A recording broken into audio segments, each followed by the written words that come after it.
So Hope Network in 3 words. Fun, sharing, and brilliant.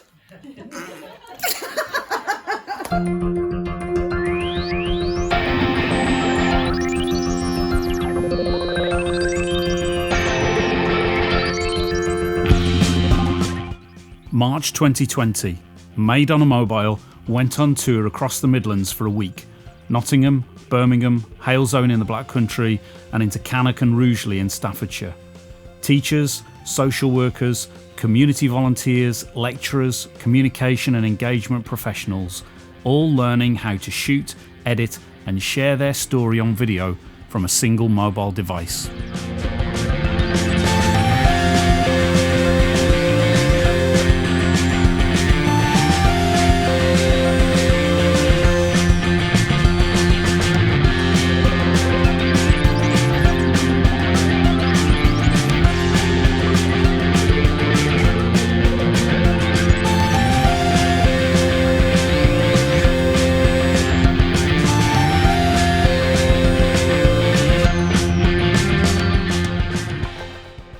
So what are you going to make today?